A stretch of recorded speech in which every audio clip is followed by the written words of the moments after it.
This is episode 7 of our Rabbi Avrohom Kaplan podcast on the Mamorim Bikva Seira. And this is the first section of a new Maimer Shtaim Shem Achas, two which are one. And it's interesting because this Maimer is subtitled, in parentheses, Yunim.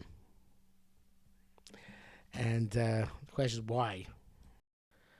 But in any event, this mimer, which I will link to the PDF, which is at hdas.org/REK/2 Shein 1. It's 2, the number 2, then SHEHEIN, the number 1, that PDF. But it has to do with an age-old question, which is just as Rabbi himself puts it in the mimer, but which is as relevant today as it was back when the mimer was written, which is the paradox. Are we for love, or are we for animosity? Are we for warfare? Are we for pacifism? Are we for basically what we would assume to be modern Western civilized values? Or do we have our own authentic Torah values which are independent and sometimes in clash with those modern values? Now, the issue became an issue primarily as a result of the First World War. Until World War I, wars were seen as somewhat of glorious and wonderful, manly affairs. And then World War I came and destroyed that perspective. Wars were seen as episodes of annihilation and extraordinarily pervasive and horrific destruction, and were no longer glorified or put on pedestals. So at that point, ideas like pacifism became real and significant. And the question is, what's our attitude towards pacifism? We know we have several warlike passages in the Torah and in the Nevi'im and the Chazal. So which is our true Jewish stance. And perhaps there's a paradox, an intrinsic paradox involved in our attitude towards violence and warfare, and our clashing values of compassion and mercy with the values of the eradicating evil and even being cruel at the times when cruelty is demanded. So this is, again, as I say, it might have been relevant back in the 1920s, but it's as relevant today in 2024, perhaps even more relevant today with everything going on in Israel and the question of what's considered to be humanitarian and no, it's not humanitarian, what's considered to be authentic Torah values and what's to be westernized Torah values. As we know, this is a big thing by Rabbi Meir Kahana. And said, no, Western Jewish values are much more close to the Middle Eastern values than they are to the Western democratic values. So this is something which Rabbi Avrohom is going to actually address, although there was no Rabbi Meir Kahana at the time. But there was, and perhaps this was in the back of his mind as well, the nascent Zionist movement, which was beginning to have to be militaristic in the face of opposition from the local population. But also there's another point to make it, which is Rabbi Avrohom remained concerned with correlating Judaism and comparing and contrasting Judaism and Torah and, of course, authentic Torah and Musar with European values and European mores and European ideals. The Alter was not so happy with this. The Alter, when the piece which I translated, Elon Slabodka, says that, you're astounded. We're not concerned with European issues, but we're not. We have different concerns here. We're concerned with Musar. So Rabbi Avrohom in that mimer seems to have said that the words of the Alter had an impact upon him, but that doesn't mean he was not involved in, nevertheless, other times at least, trying to either reconcile or compare and contrast European perspectives with Torah perspectives, and this is one of the cases. So I don't know why it's called Shtaim Shem Achas. Obviously, is a perspective which tries to synthesize what seem to be the paradoxical approaches in Judaism. That's why two which are one. By calling Yunim, I think Rabbi Avrohom is telling you, don't think this is the definitive piece. In other words, I'm analyzing the issue. We're talking about it. We're talking and learning. We're coming to some sort of quasi-conclusions. But this is a profound issue which is never going to be fully resolved, certainly not one essay. Okay, with that introduction, we can begin. Yoshin in page Lamed Aleph. Yoshin Made Kan Liyun. Ancient is the matter which is here about to be discussed. Yosham no Sharamod. Ancient and even antiquated to a large extent. Kimei Adam al Haaretz. Just like as the days of man on earth, Kani Meyum Bo, so too are the days of Iyun. In other words, analysis, ongoing analysis, which never necessarily comes to a definitive unilateral conclusion since the time immemorial. There's no analyst who hasn't analyzed it. There's no poet who has not made a poem about it. It's a riddle with 1,000 solutions. Every one of these 1,000 in and of itself, the solution becomes a riddle. In the eyes of anybody who tries to fully understand it. Shuv, again. Achas is one of the more complicated issues. But Talmud Bavli, here doesn't mean the Gemara Talmud Bavli, but it means in our Babylonian Talmud Shali of the human history. Also, Bava Go, that great Babylon, Vanora, and the terrible Babylon, in which all people are assimilated, not assimilated in the sense that they serve majority identities, on the contrary. All the nations are mixed up. Nobody understands their friend's language, which is intrinsic to the idea of warfare. Nevertheless, this is one of the matters which are both new and old, but at the same time. I don't know what that quote is. He says from Chazal, which become renewed as the mornings of the kingdoms become renewed. In other words, every generation has to really confront this issue. What is the issue? We'll see in a minute. Only boker, they come and arise in the morning of any epic. And the ears of every person, they cry out these notions. Darshunu, expound us. Darshunu v'chiu. It's obviously playing words of pasuk. We have to expound them in order to live, though. That's the idea. In other words, this is life. How we understand, how we approach this life. It's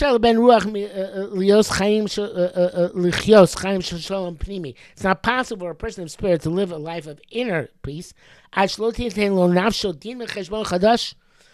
his soul gives him a new report, or at least a renewed report, on the various different sides of this global question. And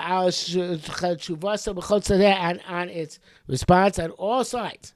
Also, the great question on setting the boundaries between love and hatred, between justice and mercy. These are the 4 variables with which the world is created: Ava and Ava, and Din and Rachamim. Okay, these are not necessarily Kabbalistic terms. They come in still Kabbalistically. Not necessarily philosophical terms. They're raw emotional terms. There's love and there's hate. There's kindness and there's judgment and there's kindness. The 4 of them was created. For them man lives. You have no significant time during the history in which they are not all serving in confusion. These 4 midos. When angry, we remember to be the merciful. When we're merciful, we remember to be angry. They have no boundary and they have no outlet. There's no getting away from them. What's going on? Ava, Dina Rachamim. Kol dor v'dor ishem v'generation maybe chomer chadash brings new material. La'kamas hashela has those to raising this question. V'imo bagam tipul chadash also comes a new mode of the treatment, Libura, to clarify it and solve it. So no two generations are going to solve the questions of Avon Eva on the one hand, and of Din and Rachim on the other hand, to satisfaction as of any other generation. Each generation has to deal with it as is appropriate, its time and place. That af ono biadusenu. So to us in Judaism, shonim Shtaim mishnos. We have two mishnas, meaning two statements from time immemorial. They are distant, polar distance in the way they present themselves. But they are both they are very close to each other in the spot in which they appear, where they emerge from. They're both in the same Sefer and Sefer Tehillim. And David HaMelech for us is this cosmic paragon of the contradictions of Avon, Eva, Din, and Rachamim. L'chama and Shalom. That's what David HaMelech was. So he has these psukim. Achas, one of them is Ashrei Yoshvei Veisecha, praise the people who live in your house. They stay in the base medrash. Or Ashrei Timim Mederach, praise the people who are innocent in their pathways. They practice good midos. Or Ashrei Kol Chosei Bo, praise the people who take shelter in HaKadosh Baruch Hu. They have practice bitachon. Many different ways in which we have this Ashrei in a positive, so to speak, way. But then we have Ashniya, Shenis, the second one, Rak Yirsa Achas Eshel. There's only one version, but it's a devastating one. Ashrei sheyochaz v'nipetz es ololayach el hasela. Praiseworthy is he who seizes and pulverizes your young children on the stone. Atma, I'm astonished. Is it possible that one Torah taught us these two opposites? Klum shchina achas b'am, the one shchina, one divine presence, one through them. Could it be one nation which absorbed these twin paradoxical lessons into its psyche, into its collective psyche? By Dus Mishiva came. Judaism responds, yes. By the one shepherd. Yes, Arcane. And more than that, Rak me'echad, only from one.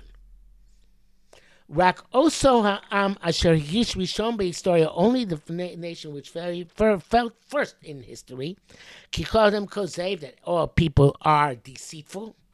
V'asher yoshav lo min atzad b'mei saros olam, and sat on the side during the days of stormy times in the world. V'achtamav v'tahar b'seis levavo, and it was there astonished and bewildered in the secret heart and the secrets of its heart. Ribono shalom, lama rogshu goyim l'omim ha'yogurik. There's also a pasuk. Why have the nations become so aroused, and they'll express themselves for naught? What's going on? What's all this fighting about? What's the purpose? Rak osa shebechivyon rucho, only that nation which in its hidden spirit, shama tamid, or constantly heard, kol shachuk chashai,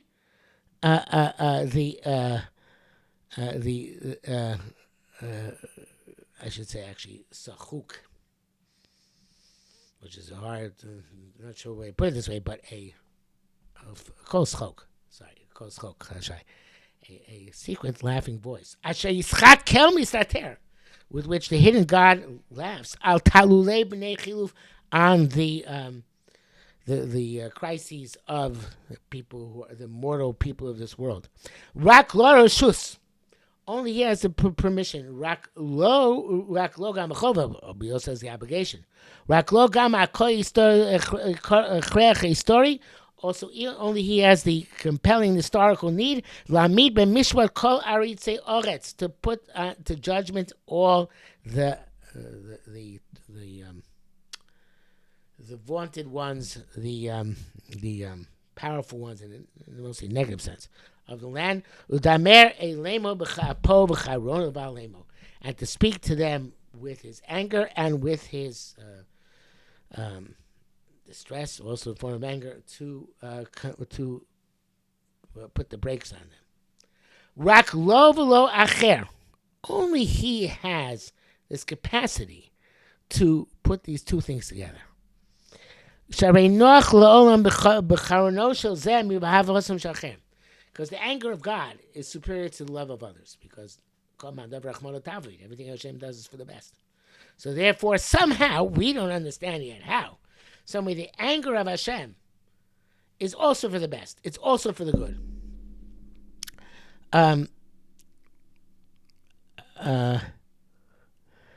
More than others' loves. His anguish does not make an impression. Difficult to understand what that means, but obviously it's not making an impression in a negative way, a positive way. All the bloodstains in the history of the world, with which the world is sullied. Do you find many stains which come from the? It's a beautiful mashal here, from the embryo of the Jews. Our development as a nation has very little bloodshed as a ramification. It does. It's nowhere near the bloodshed in which other nations were forged. Merik may hasin oven a kamashala. Where is its hatred and its jealousy woven in? Mizamri al when I sing al naros babel. That's where is. So al naros babel is a place for the song, so to speak, of the of anger, not elsewhere. Again, he hasn't yet fully explained these things. Goes on. Ulam yesh tainos hametapchos amor. There are claims which pound on what we just said. Vayadus shamiti see Judaism, which is truth. Ein chayvet so she start more b'stimas dichoy koshu. We don't want to push him off just kalachayat and passant flippantly. No, b'stimas kodu by not addressing it. Nishmohan, that's who they are. Shema lo nichshala. So far, basically says that only God is able to dictate when you should actually seek cruelty and enmity and killing. That's only when God tells us. It's miroe echad. So therefore, we need God to tell us when this is actually applicable. But here he says, hold on a minute.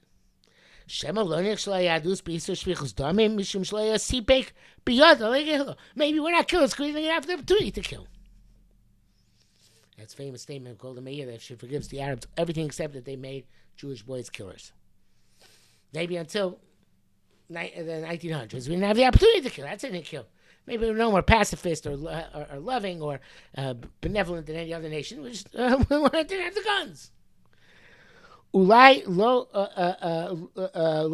lanu hatzedakah zos. Perhaps not this justification is not for us. In other words, kim legalus. In other words, it's not that we're not killers. We're galus. Otherwise, would be killers. So, Yodil Mashnei it says, Yudi v'dam, hayesh shtei hafachim gdolim mizeh. Evidently, this is a common statement no longer. But once upon a time, Jews and blood are the two greater opposites. Ulayesh lashiv. Perhaps you can answer, yesh golus v'dam. There is golus and blood, right? Habricha mikol enidaf v'dam. The fleeing, well, actually, it's bitmir, right? Hayesh golus v'dam. Can you have golus and blood? Yeah, we want the blood, but we haven't golus. Habricha mikol enidaf. The fleeing, as the Torah Chocha says, from the sound of a leaf falling. V'dam, we're going to have blood. We're going to generate blood. Get over dam, right? Can we live in ghettos and be bloodthirsty? Maybe these opposites are greater opposites than a Jew and blood. Maybe Jew and blood does go together. Maybe it's just in Golos and then go together. And if you if you would speak or hear Rabbi Meir Kahane, you certainly would hear this idea that it's Golos mentality, and this is a strong mentality today. That if Golos mentality is the one which disassociates Jews with blood, but in a mature and fully functioning Jewish mentality, Judaism and blood does go together.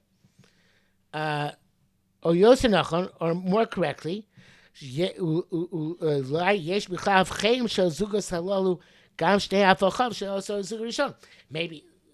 the pshat in Jew and blood being our opposites is the pshat because we're in Golus, because we're pursued, because we're persecuted.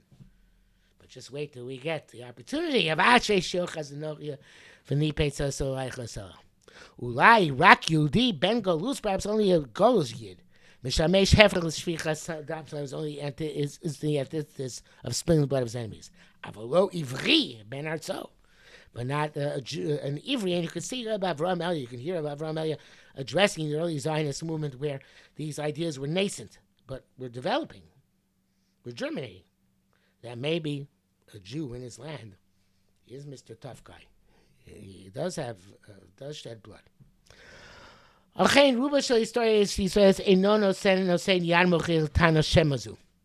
says most of Jewish history does not give a possibility to entertain this notion. That perhaps is the case. You also have a saying Taina Shema, there's Taina Bori, Taina Shema, there's a Taina Shema. Maybe Yehudi V'Dama not two opposites. No, says Avrohom Eliyahu. It's Bori that they are opposites. In after all is said and done. She also was saying when our fathers went out of Egypt, we had the capacity to repudiate the Egyptians, to find male shonim who worked them hundreds of years, with hardship, and who cast their sons into the Nile. It's nevertheless low to so you cannot repudiate an Egyptian because you were a sojourner. You lived in his land. Also after many days,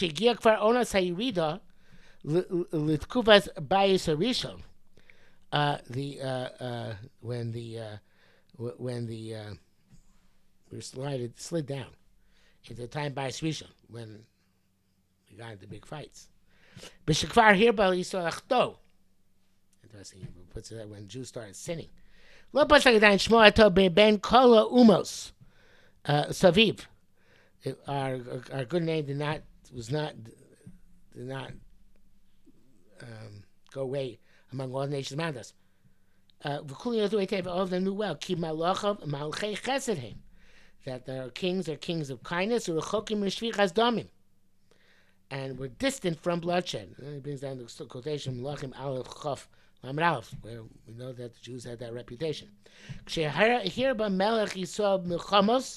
When the Jewish kings did make lots of wars, in order to sustain the situation of his country, the king's country. Among all his enemies surrounded it.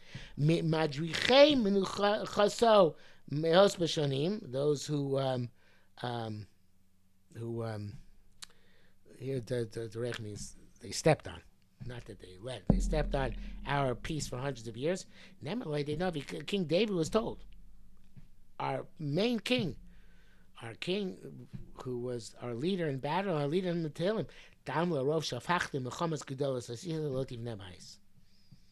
you spill a lot of blood, you made great wars, you're not going to build a Beis HaMikdash.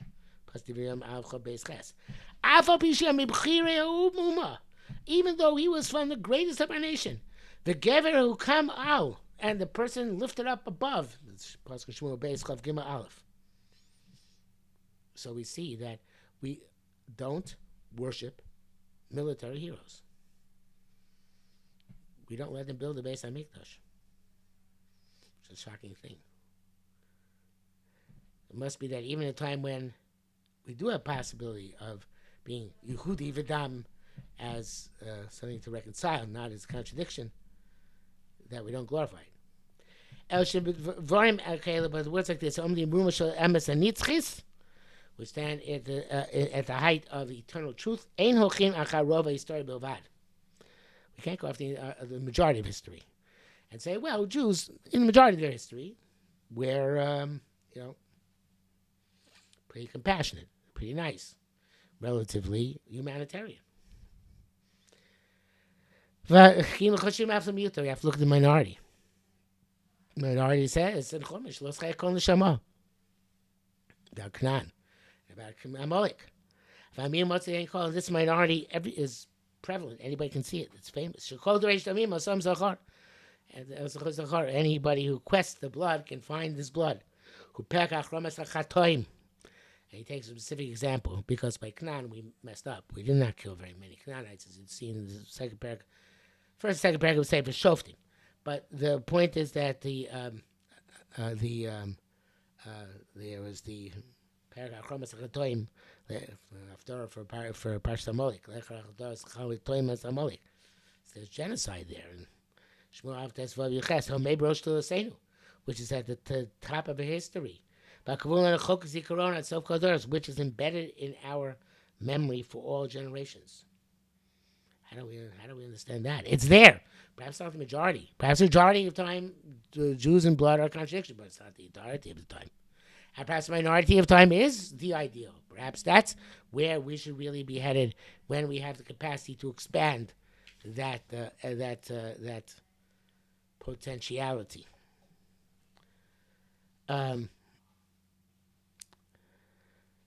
So the next paragraph is going to begin addressing this. There was one rabbi who was a thinker. In our ancient base medrash. I don't know which one he's referring to. Korech Mikra Midrash. He would wrap together the psukim and the midrashos. Mashmos Achas, meaning the one perspective, one indication. And he would expound them in a beautiful way, like Yonoisa Biadus, when to express his thoughts in Judaism. When he would reach the Chama against Malach, he would open and say like this. If the war against Amalek had come as a result of a national feeling of vengeance, as was the case in the European world, revenge,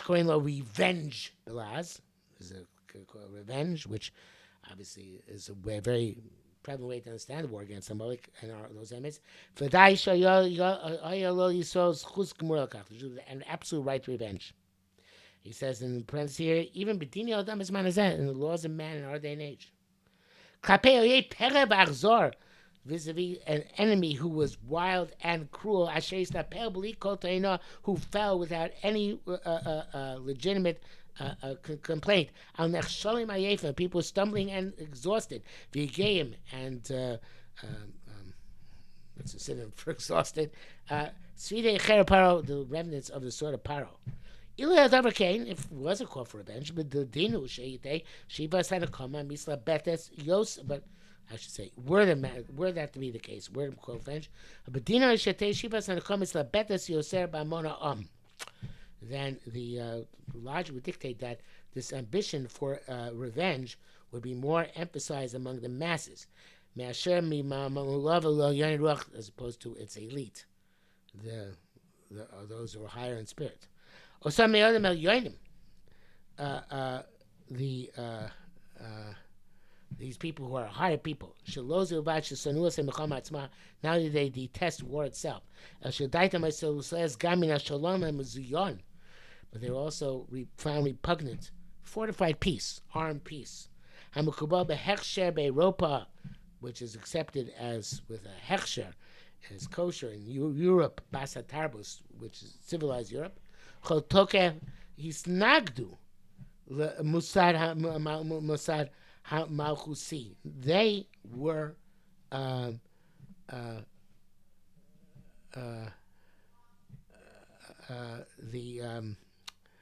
they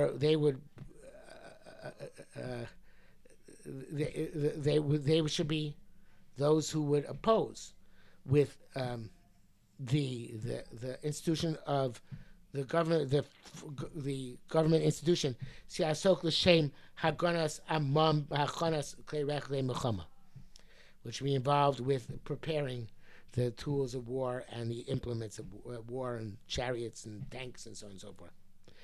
Ukshizbayim v'davar tirkin afochum sham. We look to see the exact opposite. Hamochas Amalek atumo. He eradicated Amalek up to its complete destruction.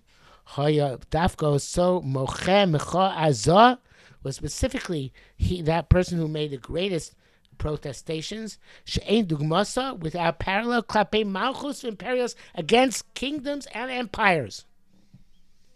Who was the one who destroyed Agag? Shmuel. Shmuel was the one who opposed the entire concept of an empire and a kingdom.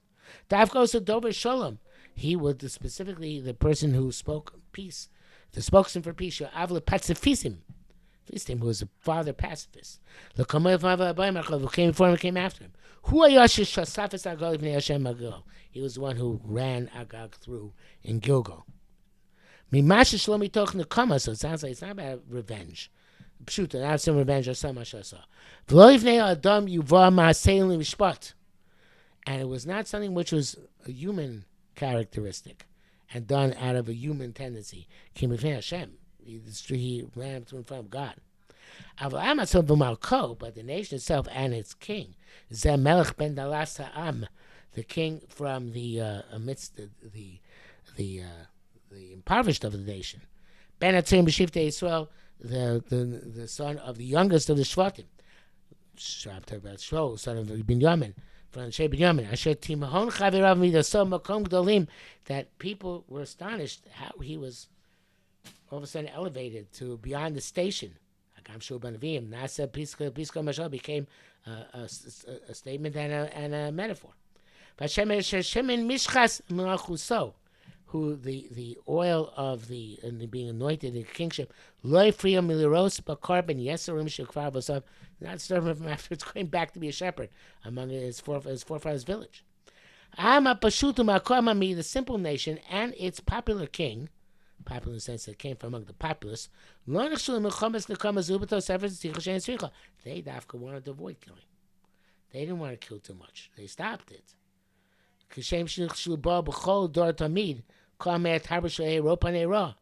As opposed to those, all the scions, all the soldiers, and all the officials of the enlightened Europe who constantly fought battles in the most cruel and nasty ways. The nation wanted to stop. They didn't want to kill the sheep. They didn't want to kill the cattle. They didn't want to kill the Amalekim either. So they didn't want to kill Agag. They went to kicking and screaming, so to speak, in that battle. But they were punished by the rebuke of Navi,